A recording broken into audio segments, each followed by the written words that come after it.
Sveiki visi, malonu, kad įdomi pasidarė ši tema. Tai esu Rugilė Kaminskaitė, ryšių su investuotojais vadovė iš Savi. Ir šiandieną Tarptautinės investuotojų savaitės proga pristatysiu itin svarbią temą. Tai mūsų emocijos investuojant, kaip reikia jas valdyti, nes psichologija vaidina itin svarbų vaidmenį formuojant investavimo strategijas. Tai šiandieną ir pristatysiu, kaip reikia valdyti emocijas investuojant, kaip atpažinti tuos pagrindinius, sakykime, investavimo elgsenos metodus, na ir žinoma, kaip pasiekti kuo geresnių investavimo rezultatų. Tai kaip ir minėjau, jeigu turėsite klausimų, rašykite Q&A skiltyje, kad nepasimestų. Taipogi įrašą atsiųsime ir jums elektroniniu paštu, gausite nuorodas. Na ir tikiuosi, kad šis susitikimas mūsų bus naudingas ir įdomus. Tai dalinuosi skaidrėmis. Kaip ir minėjau, investavimo elgsena ir psichologija vaidina itin svarbų vaidmenį investuojant. Tai dažniausiai ir mūsų neapgalvoti sprendimai tikrai nulemia itin mūsų investavimo rezultatus. Tai šiandieną ir pasidalinsiu pagrindiniais elgsenos metodais, kaip juos valdyti, na ir kaip pasiekti geresnių investavimo rezultatų.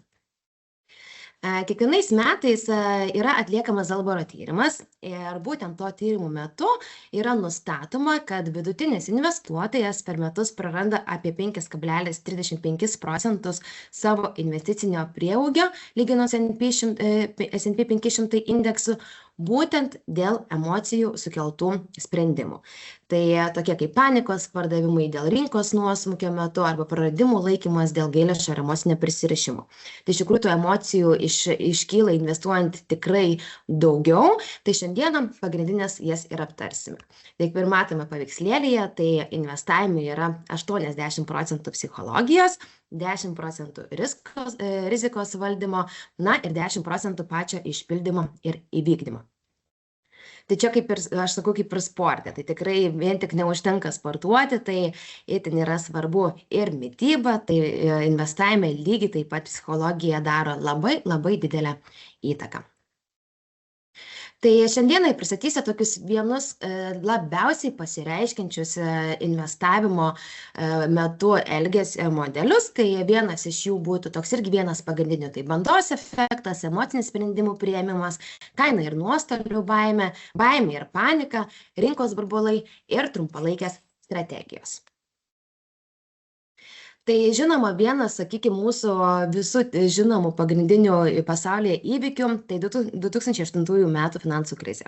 Tai būtent krizės metu ypatingai ir pasireiškia mūsų emocijų, sakykime, valdymas ir nuo to meto pradėjo ypatingai tirti investuotojų emocijas, jeigu atsitinka kažkokie, sakykime, įvykiai pasaulyje, kurie gali tikrai nulemti mūsų investicinį prieaugį. Tai finansų krizės metu ypatingai pasimatė toks elgsenos modelis kaip bandos efektas. Tai žinoma, žmonės tuo metu visiškai neapgalvotai priiminėjo sprendimus, remdamiesi kitų žmonių veiksmais, na ir neįvertino, sakykime, tiek savo rizikos, tiek objektyvių duomenų. Tai žinoma, koks ir pats poveikis buvo tuo metu, tai daugelis investuotojų ir pačių finansinių institucijų veikia panašiai, neįvertino savo būtent asmeninės situacijos, nepaisė rizikos, na, rinkos pradėjo kristi, daugelis skubėjo parduoti ar tai nekilnojamo turtą, ar tai kažkokias savo investicinės priemonės ir taip sukėlė dar didesnį kainų kritimą, na, žinoma, dar labiau pagilino finansų krizę. Tai būtent jos metu ypatingai pasireiškia bandos efektas. Na ir žinoma, ir šiais laikais galime tai tikrai pastebėti ir pamatyti, nes kiekvienas, sakykime, įvykis pasaulyje tikrai paveikia investicijas.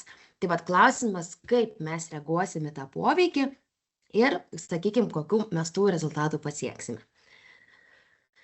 Kitas irgi labai svarbus aspektas investuojant tai emocinis sprendimų priėmimas. Na, žinoma, pas mus ne tik investavime, bet ir gyvenime emocijos ir baimė yra labai stipri emocija, kurios metu mes dažnai priimam visiškai neapgalvotus sprendimus. Tai investavime ypatingai pasireiškia, tai emocinis sprendimų priėmimas, Tai kas būtų tai stresas ir baimė, kaina ir nuostolių baimė. Tai žinoma, visą laiką visi paminim ir žinom, kad investavimas visą laiką yra susijęs su rizika, bet būtent, kai atsitinka kažkokie įvykiai pasaulyje, mes elgiamės visiškai neapgalvotai. Tai vat būtent ir finansų krizės metu investuotojai dažnai buvo veikiami ypač didelio streso, nežinios, nežinojo, kas atsitiks su investicijom, kas su jų turtu atsitiks ir dėl to jautė didelę baimę. Na ir žinoma, ko pasekoje, priėmė visiškai neapgalvotus sprendimus ir dar labiau padidino krizės mastą. Lygiai taip pat kaina ir nuostolių baimė. Tai kas irgi pas mus iš tikrųjų yra labai stipri emocija, tai kad žmonės bijo labiau prarasti 100 eurų, negu kad uždirbti tos 100 eurų. Tai būtent šita emocija mums irgi dažniausiai neduoda tikrai gerų investicinių rezultatų, nes mes bijome prarasti pinigus. Bet kaip ir minėjau, atitinkamai stebint savo emocijas, o visų pirma atsakingai susidėliojant savo investicinį portfelį, mes tikrai galėsime išvengti tų emocijų. Vienas iš tokių, sakykime, pagrindinių yra, kaip vadinamų, baimės indeksų, tai yra VIX indeksas. Iš tikrųjų, daugelis ekonomistų tikrai jį stebi ir kaip mes ir matome, buvo paskutinių, paėmiau visą laikotarpį, tai buvo ypatingai stiprus 3 pakilimai.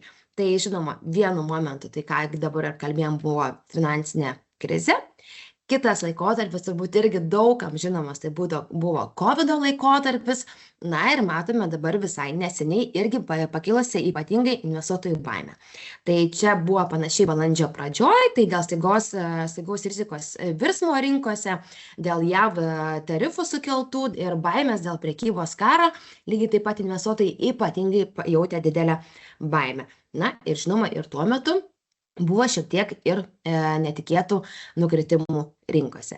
Bet iš tikrųjų, kaip ir minėjau, kiekvienas stipresnis įvykis pasaulyje tikrai paveikia investicijas. Tai klausimas, kaip mes reaguosim tuo laikotarpiu ir ar mes dar labiau pagyvinsim, sakykime, tą kritimą, ar galbūt išlaikysim balansą. Nes pakilimų ir pakritimų privalo būti ir tai yra natūralus ciklas.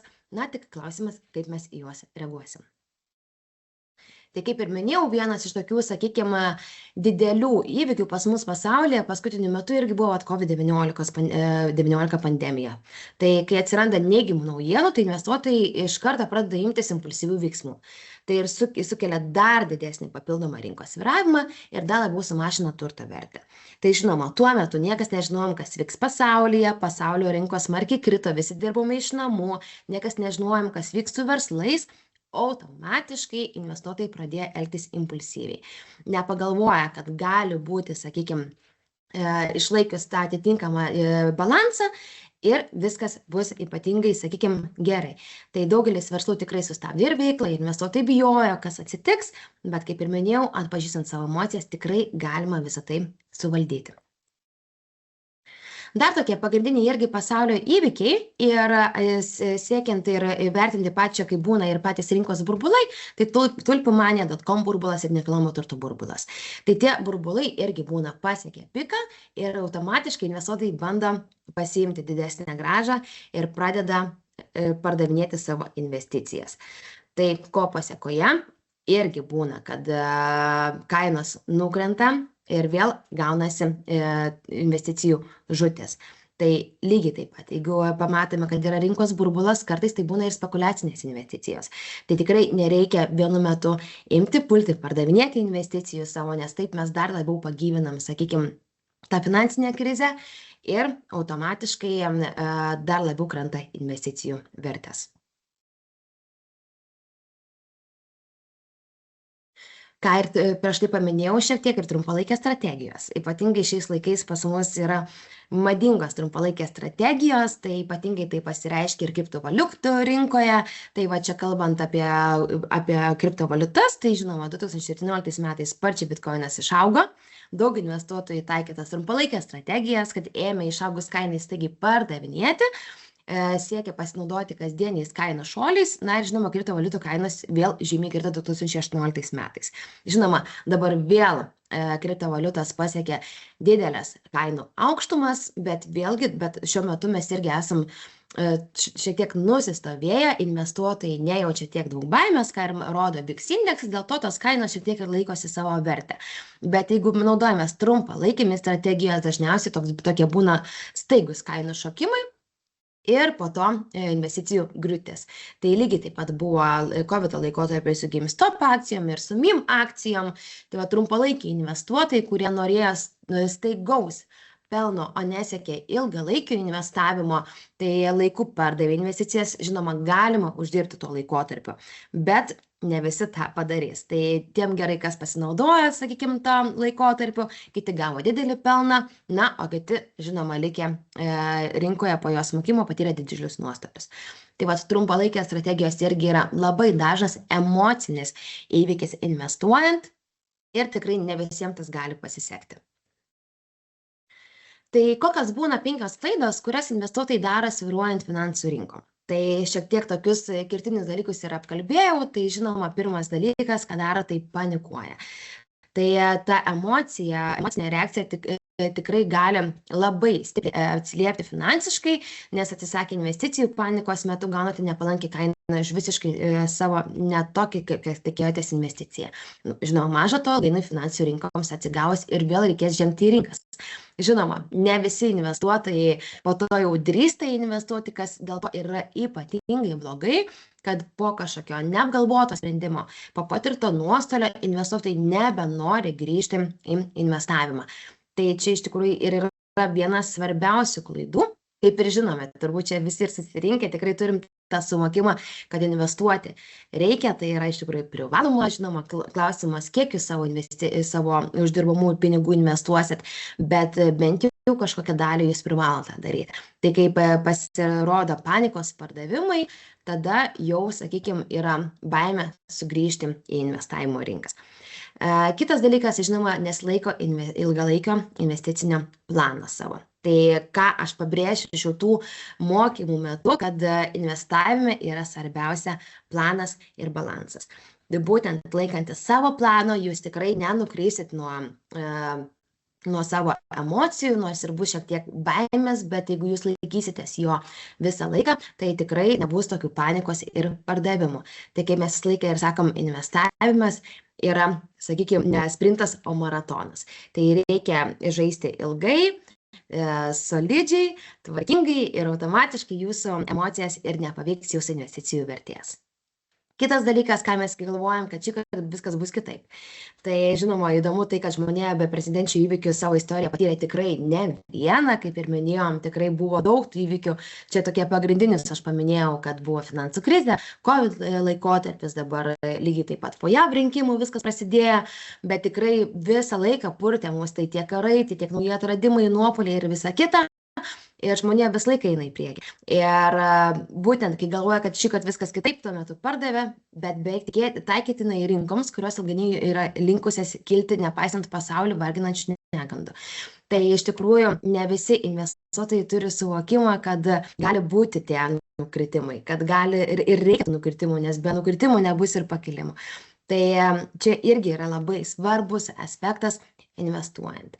Tai žinoma, dar 2 svarbus dalykai, ką daro investuotojai, tai puola į kraštutinumus ir vis kažko laukia. Tai laukiam dažniausiai tobulo momento. Tai daugelis ir parduodančių investuotojų laukia, palauksiu, kol čia kažką uždirbsiu, vat kiti galvoja, dabar lauksiu, kol išmokės pensiją, pradėsiu investuoti galbūt. Tai iš tikrųjų nereikia laukti tos kažkokio tobulo momento. Tai tiek pradėti investuoti, tiek, sakykime, laikant investicijas. Kaip ir minėjau, tai investavimas yra maratonas. Tai dažniausiai, jeigu jūs nusistatysit ilgalaikį tikslą investavime, tai tikrai nepaveiks taip jūsų ir emocijos. Tai kaip suvaldyti tas emocijas? Tai žinoma, yra daug žingsnių, bet čia tokia yra visiškai, kaip sakau, vadovėlinė informacija, bet jinai yra itin svarbi. Tai žinoma, ką reikia pirmiausia padaryti investuojant, tai nusistatyti savo investavimo tikslą. Žinoma, po tikslo eina automatiškai ir laikotarpis, įsivertinti savo rizikos toleranciją, tai čia irgi lygiai taip pat yra itin svarbu, nes jeigu klientai pasirenka ne savo tinkamą investicinę paslaugą, tai automatiškai ir atsiras netikėtos emocijos. Tai baime, pardavimai nuostolio metu ir visa kita. Tai iš tikrųjų, sakyčiau, net ir pats svarbiausias dalykas yra būtent įsivertinti savo riziką. Ar jūs galite investuoti į tą finansinę priemonę. Jeigu klientas yra, sakykime, visiškai netoleruojantis rizikos, tai žinoma, jam nereikėtų investuoti nei į kriptovaliutas, nei galbūt į akcijų rinkas, nes šitos finansinės priemonės yra ypač svyruojančios. Tai kitas dalykas, žinoma, visiems žinoma, tai portfelio diversifikacija, kad tikrai nereikia savo investicijų visų laikyti vienoje vietoje. Tai žinoma, kaip kas skirtingai prisitaiko savo investicinę strategiją. Tai ar laikys, sakykime, kaip pavyzdys, tarpusavio skolinimosi platformose, ar kažkokią dalį į fondus, ar į akcijas, bet yra būtina paskirstyti savo investicijas, nes jeigu vienoje vietoje yra problema, galbūt kitoje ne. Tai automatiškai tai išlaiko jūsų baimės ir rizikos balansą. Na ir kitas svarbus dalykas, žinoma, nuoseklumas. Tai kaip ir gyvenime, taip ir investicijose, jeigu jūs laikotės nuosekliai savo plano, automatiškai kažkokie papildomi dirgikliai iš išorės tikrai nepaveiks jūsų nustatyto, sakykime, savo norimo plano tiek investicijų grąžos. Tai čia yra pagrindiniai 5 žingsniai, ką reikia daryti, norint išvengti netikėtų emocijų. Tai kaip ir minėjau, nustatyti tikslus. Tai tikrai turite nustatyti pirmiausia savo finansinį tikslą. Ar jūsų tikslas yra trumpalaikis, žinoma, investavime to nėra rekomenduojama, bet bent jau trumpalaikis vieni 3 metai, ar ilgalaikis, kaip pavyzdys, pensijas ar būsto pirkimas. Tai žinoma, konkretus tikslas jums padės nustatyti ir investavimo strategiją. Tai čia visiškai priklauso nuo jūsų, koks yra jūsų tikslas, bet kai jūs jį turit, kai turit savo viziją, tai jos iš tikrųjų ir laikotės. Tai nenukrysit kažkokia kita kryptimi. Tai čia kaip su GPS. Tai jūsų tas GPS veda jūs, tai automatiškai jūs eisit tą kryptimį. Ir nebus, sakykime, kitų papildomų kažkokių dirgiklių. Investavimo laikotarpis. Tai kaip ir prieš tai paminėjau, yra itin svarbu nustatyti investavimo laikotarpis, kas ir seka iš tikrųjų su jūsų nustatytų investavimo tikslu.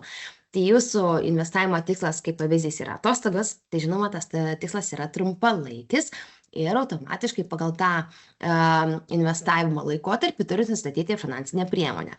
Tai vat kaip yra paveikslėlėje nurodyta, tai automatiškai turbūt visi žinom, kad akcijos tikrai yra itin veikiamos įvykių pasaulyje, sakykime, kiekvienas kažkoks įvykis tikrai gali paveikti investicijas būtent į akcijas, tai automatiškai jūs tokių investicijų nesirinksit ilgalaikiai strategijai, nebent, kaip ir minėjau, bandysit naudotis trumpalaikėmis strategijomis, bet tas trumpalaikės strategijos tikrai ne visą laiką atneš jums investicinį pelną.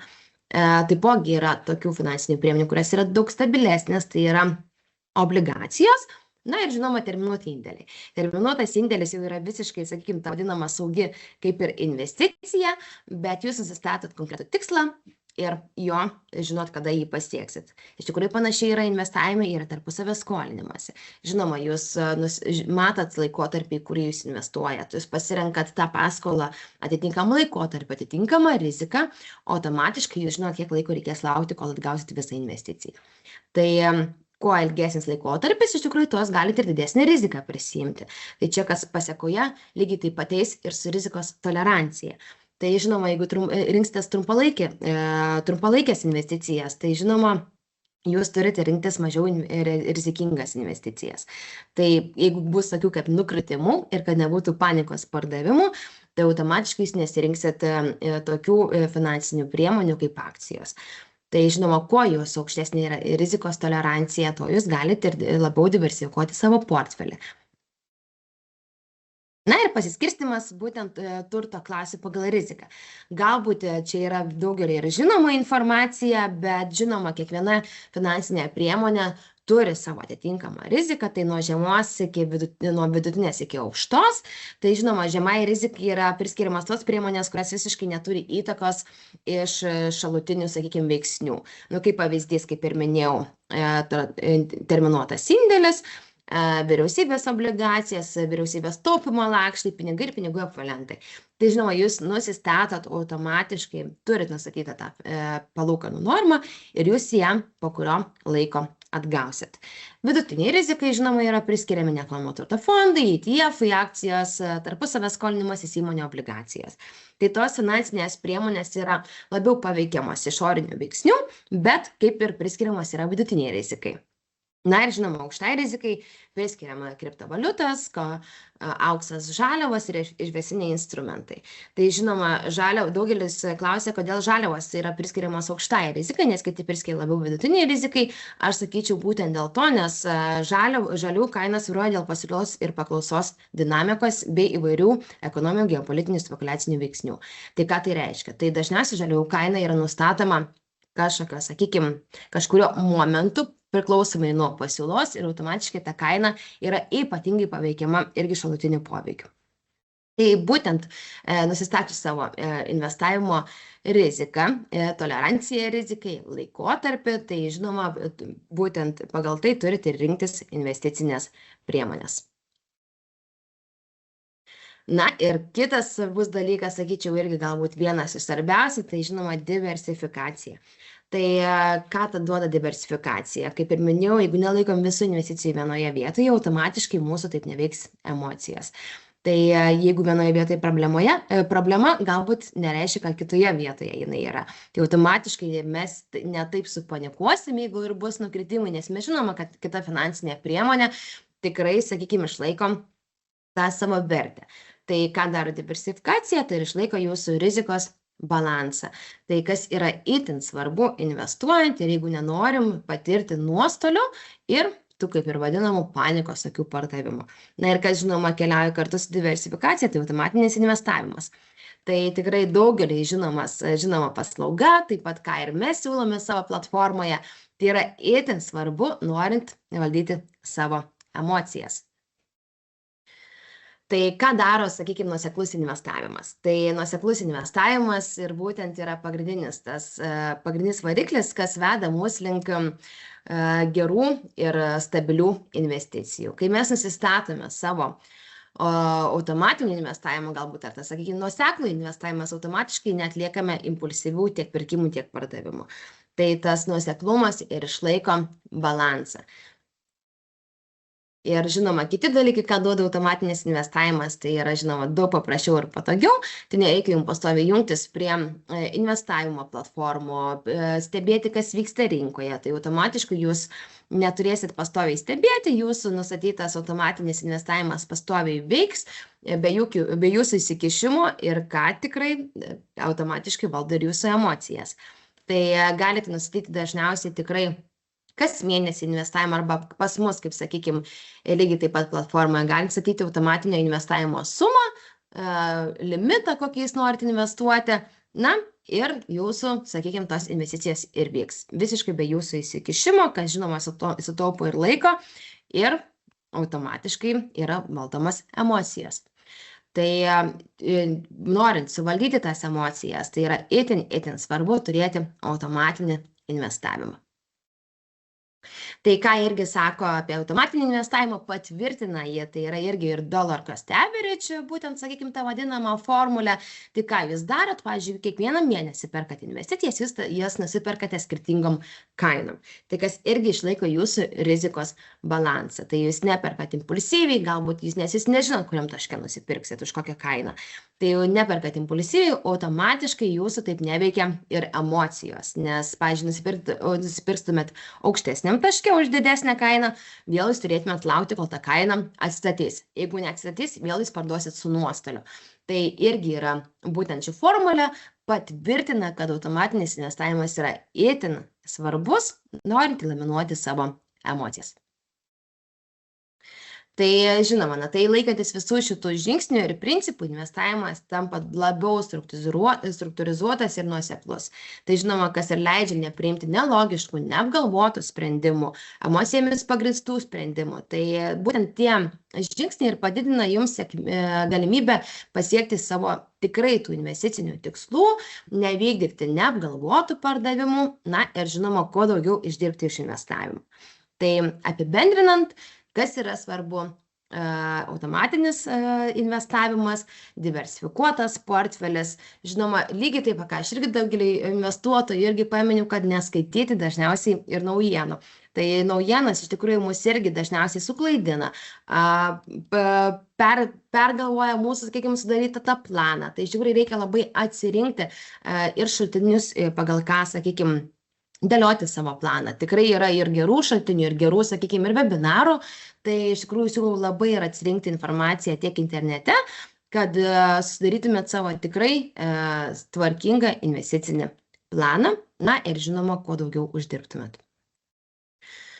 Tai kadangi, kaip ir minėjau, esu ryšių su investuotojais vadovė iš Savi, tai investavimas Savi platformoje. Tai kas mes esame, galbūt esame tikrai daugeliu ir girdėti, kad esame pirmoji Lietuvoje tarpusavio skolinimosi platforma. Ir kaip mes veikime, tai mes esame kaip tarpininkas ir mes žmonėm leidžiame investuoti arba skolintis. Tai paprastai sakant, bankas žmonėms.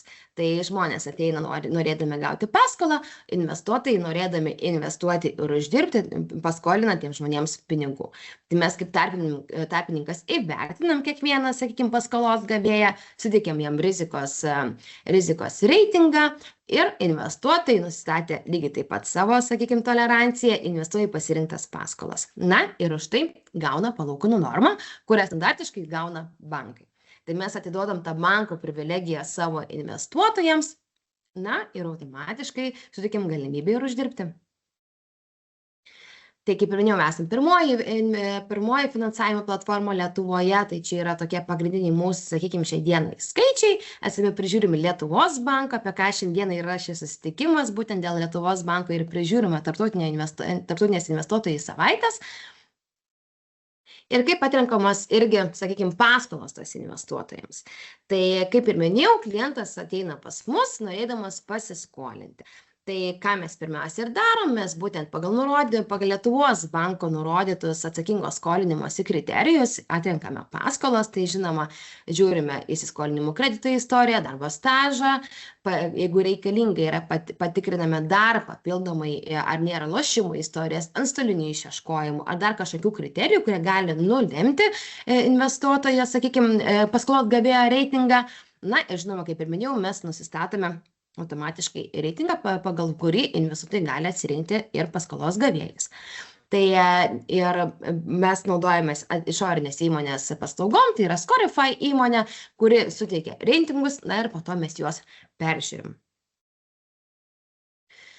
Kaip subalansuoti tą investavimo strategiją? Tai kaip ir minėjau prieš tai, norint eliminuoti emocijas investavime, labai yra svarbu diversifikuoti savo investicinį portfelį. Tai būtent mes tą klientams savo ir siūlome.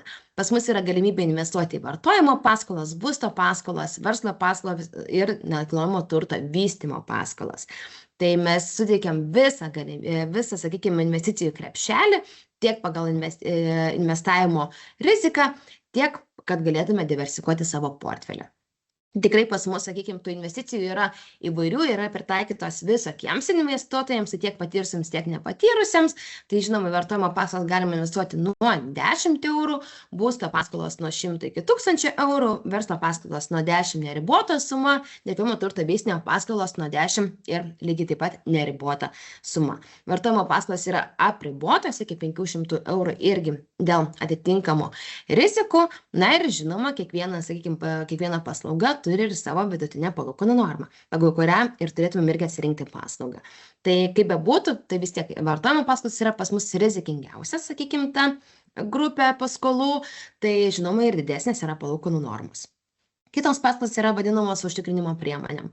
Tai yra būsto paskolos, verslo paskolos, nekilnojamo turto paskolos, tai automatiškai ir matome, kad yra nekilnojamo turto įkeitimai, vekseliai, laidavimai ir kitos užtikrinimo priemonės. Kalbant apie vartojimo paskolas, ką mes siūlome kaip garantiją, tai yra investuotojų fondas. Tai pas mus irgi yra ypatingai populiari paslauga, tikrai investuotojams jinai patinka, tai kad jūs galite investuoti su investuotojų fondu, su fondu jūs turėsite dalintis palūkanų normą, bet tikrai žinosit, kad tas investuotojų fondas jums pinigus grąžins. Šiai dienai šiek tiek yra atsilikimas investuotojų fonde, tai apie 3 mėnesius, kadangi turim pririnkti į fondą lėšų, kad ir yra tas atsilikimas, ką daugelis iš tikrųjų klientų ir klausia, bet vis tiek jis atlieka savo darbą. Tai kas irgi yra svarbu ir susijęs, kaip ir minėjau, su emocijom, tai yra subalansuoti savo investavimo portfelį, na ir mes tam savo klientams siūlome. Kitas svarbus žingsnis tai yra skolų išieškojimas mūsų platformoje. Tai tikrai irgi vienas yra pagrindinių dažniausiai klausimų pagal kiek galima tikėtis vadinamų blogų paskolų, kad jos negrįžtos paskolos. Tai, sakykime, irgi yra matomi, kad pagal reitingus ir atitinkamai yra priskiriama nemokumo tikimybė. Tai čia, kur yra žalia linija, tai yra paskolos valančios virš 90 dienų. Tai iš tikrųjų, kaip ir daugeliu atveju, iš tikrųjų mūsų komanda irgi stengiasi kuo daugiau išieškoti tų paskolų ir tikrai tai puikiai sekasi. Kaip bebūtų, vis tiek ir mūsų, sakykime, investicinė įrankiai tikrai kažkiek paveikia ir įvykiai pasaulyje, bet ne tiek stipriai. Tai iš tikrųjų mes dedame visas pasangas, kad tas paskolos tikrai būtų išieškotos. Na ir matome tai akivaizdžiai pagal atitinkamus skaičius. Daugelis dar lygiai taip pat galvoja, kas atsitinka su paskolom, jeigu miršta paskolos gavėjas, ar kada gali būti prarasta ta paskola. Tai prarastos paskolos yra nurašomos tik 2 atvejais. Tai kada? Kai yra paskelbiamas asmens bankrotas ir nėra sudaromi jokie mokėjimo planai. Kitas dalykas, jeigu miršta paskolos gavėjas ir nėra jokių teisėtų paveldėtojų.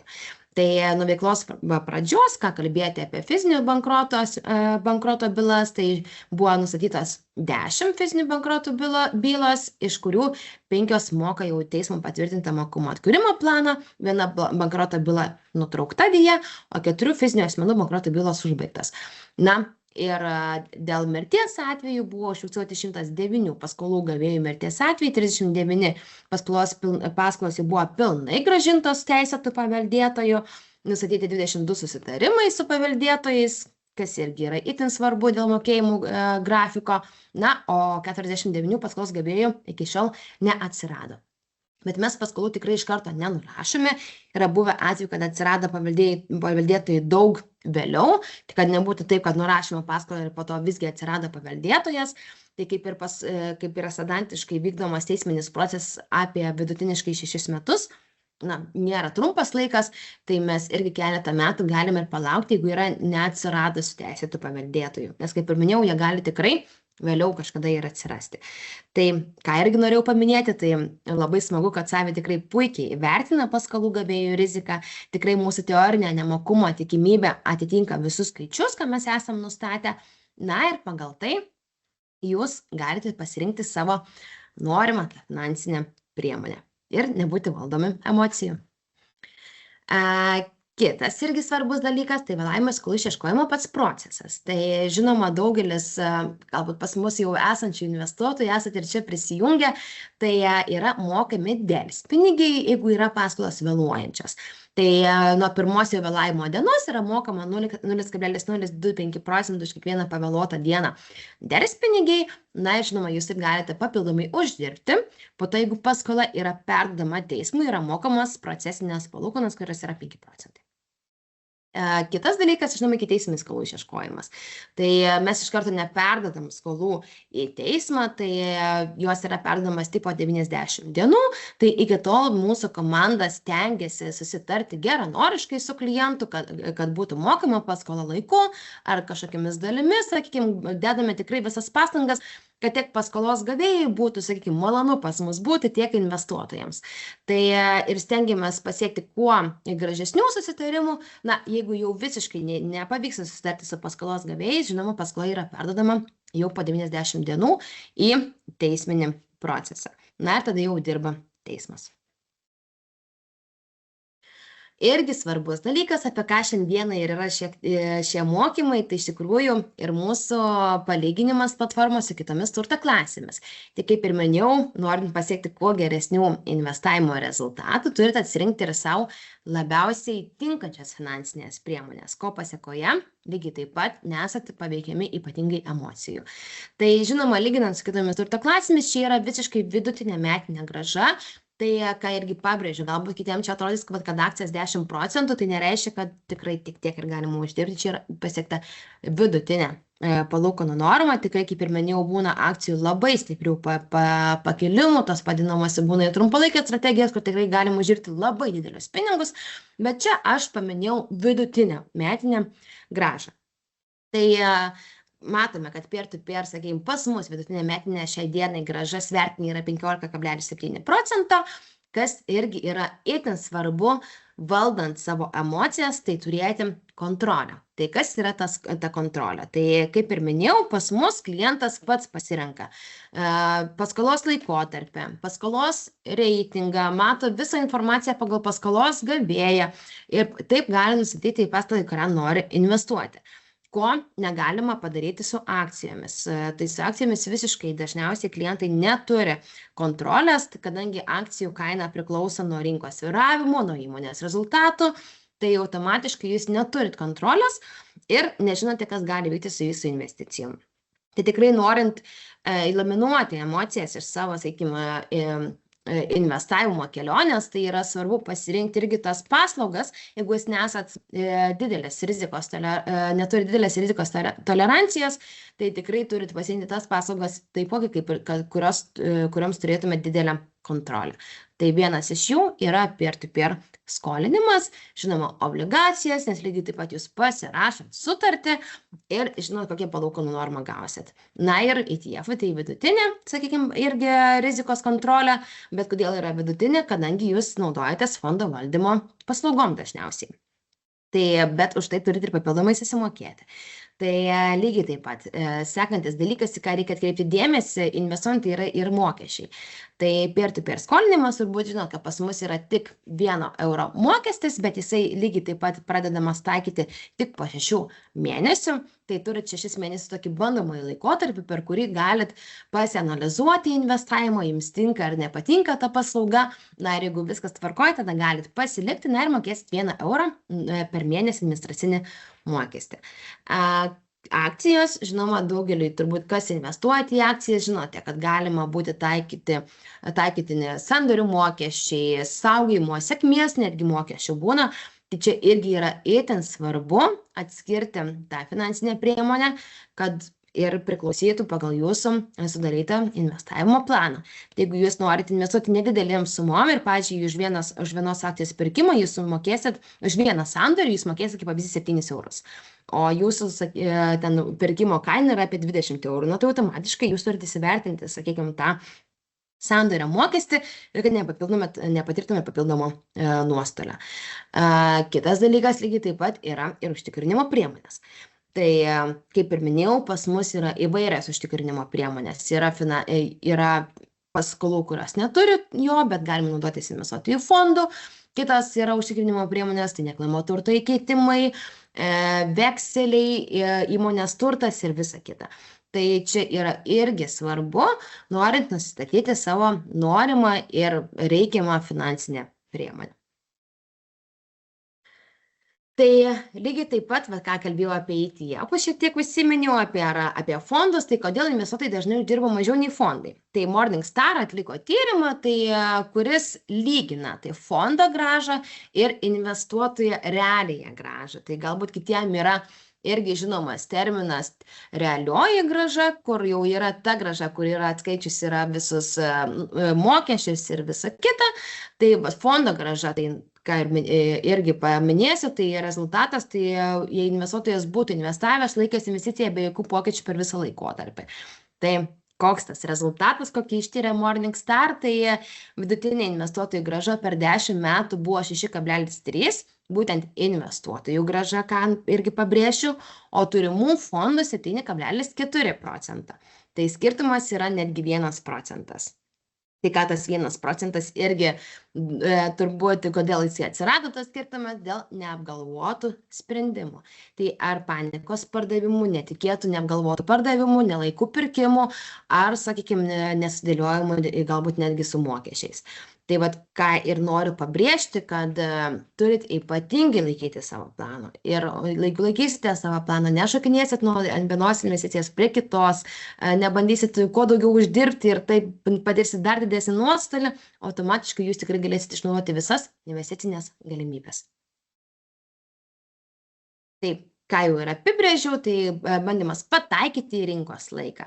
Tai bando irgi svarbus, galbūt irgi daugelį yra girdėtas terminas, tai FOMO, tai Fear of Missing Out, baimė kažką praleisti. Tai matom, kad vieni pradėjo galbūt labai viešinti kažkokią, sakykime, ten kriptovaliutą, ar ten kažkokią fondą ar akcijas. Na ir norim irgi pataikyti į tą momentą. Tai dažniausiai tai irgi būna visiškai negalvotas sprendimas. Na ir žinoma, parduoda, kai kyla panika. Automatiškai mes patiriam nuostolį. Ką iš tikrųjų irgi noriu paminėti, kadangi tokie yra svarbus įvykis tarptautinių investuotojų savaitė, iš tikrųjų šiai dienai yra jautri ir tema, iš tikrųjų ir sukčiavimas. Tai ką dažniausiai irgi daro ir sukčiai, kad jie suteikia apibrėžia tokią galimybę, kad vos ne, kad čia yra tik vienas kartas, čia dabar yra puikus metas investuoti ir visą kitą, ir mes dėl tos baimės kažką praleisti, lygiai taip pat investuojame savo pinigus ir juos prarandame. Tai iš tikrųjų sukčiavimas irgi yra ypatingai susijęs su emocijom. Tai, ką ir minėjau, reikia atsirinkti ypatingai tiek šaltinius, kuriuos skaitote, tiek internete visą informaciją, kad tikrai žinotumėt, kur investuojat ir į ką investuojat. Tai būtent sukčiai ir naudojasi mūsų emocijom ir, žinoma, taip mes prarandam dar didesnius pinigus. Taipogi norėjau palyginti ir mūsų kaip paskolų turto klasę su kitomis finansinėmis priemonėmis. Tai prieš tai paminėjau, kaip keičiasi, sakykime, finansinės priemonės, ar turi užtikrinimo priemonę, neturi mokesčiai ir visa kita. Tai kaip būtent mūsų turto klasė turi įtakos iš išorinių veiksnių. Kaip matom, tikrai būtent akcijas, tikrai turbūt žinom, kad yra ypatingai šokinėjančias, nes turi ypatingai didelę įtaką iš išorės, bet šiuo metu yra panašios vidutinės metinės grąžos, SAB yra stabilesnė finansinė priemonė, ką ir norėjau pasakyti, kad pati ir turto klasė, kaip, sakykime, kaip paskolas, tai jinai nėra veikiama labai ypatingai išorės veiksnių. Žinoma, palūkanų normos gali kristi, mes į tai iš tikrųjų ir turim reaguoti, bet nėra taip paveikiama kaip akcijas. Obligacijos yra tikrai stabilesnės, nekilnojamas turtas, sakykime, irgi daugelis sako, kad yra viena geriausių investicijų. Yra tobulą turėti, kaip aš sakau, visas investicijas, jeigu tik yra galimybė, bet nekilnojamas turtas truputį prasilenkia su likvidumu, kas irgi yra labai svarbu investuojant, atkreipti dėmesį į tos finansinės priemonės likvidumą. Tai ką tai reiškia? Ar jūs galite esant poreikiai staigiai, ar ten per kažkurį tikrai trumpą laiką išeiti iš to investavimo. Tai akcijas tikrai žinome, kad turi labai stiprų likvidumą, nes galite bet kada parduoti akcijas. Tarpusavio skolinimasis irgi turi likvidumo priemonės, kaip pas mus yra antrinė rinka, kuri tikrai yra labai aktyvi ir tikrai galima labai greitai parduoti savo turimą paskolų krepšelį, jeigu tam reikėtų ar atsirastų poreikis. Obligacijas dažnu atveju būna ne itin likvidžios, kartais reikia laukti išpirkimo datas, bet čia priklauso nuo to, sakykime, obligacijos viešos ar neviešos ir nuo kitų, sakykime, veiksnių. O nekilnojamas turtas tikrai turi mažą likvidumą, nes tikrai labai mažai tikėtina, kad jums atėjus poreikiui pinigų, paimsite ir tą pačią dieną ar ten per 2 dienas parduosit nekilnojamą turtą. Tai irgi norint eliminuoti savo emocijas ar kuo mažiau jas jausti investavime, rinkitės taip pat finansinės priemonės tas, kurios yra tikrai likvidžios, kad esant poreikiai galėtumėte išeiti iš investavimo, bet tikrai, kad įtaikyti momentą. Kita naujovė, kas irgi pas mus yra irgi vertinant tas emocijas, tai irgi automatinio investavimo strategijos. Tai mes sukūrėme 4 strategijas pagal jūsų skirtingą rizikos apetitą. Tai tos strategijos yra automatiniams profiliams, tai sukūrėme 4, tai pagal jūsų rizikos toleranciją, tai nuo atsargios iki agresyvios, tai galit pasirinkti tą strategiją, pagal kurią jūs norite investuoti ir matot palūkanų normą. Tai itin, kaip ir minėjau, itin svarbu yra turėti automatinį investavimą, norint eliminuoti savo emocijas, na ir žinoma, kuo daugiau uždirbti. Tai norint pasirinkti atitinkamą savo investavimo strategiją, mes būtent jas ir siūlome iš karto ir nereikia analizuoti automatinių profilių, kokias paskolas pasirinkti ir visa kita. Nes pasirinksit šitą strategiją, automatiškai visi kriterijai atsiras automatiniam profilė, galit kažką pasikoreguoti, jeigu to norėsit, bet tai yra daug paprastesnis būdas, norint patogiai investuoti mūsų platformoje. Ir pagrindiniai žingsniai jau šiuo laikotarpiu ir tarptautinės investuotojų savaitės laikotarpiu, tai jeigu yra pas mus čia žiūrovų, kurie dar nesate užsiregistravę savo platformoje, tai kviečiu tikrai tai padaryti ir galite dar iš to uždirbti. Tai jūs registravus pas mus galite gauti 3% nuo per pirmus 3 mėnesius už investuotas sumos. Tai registruojantis reikėtų įvesti nuolaidos koduką START 300, tai įbendus koduką per 3 mėnesius galėsit gauti 3% cashbacko. Tai čia truputį palieku šitą skaidrę.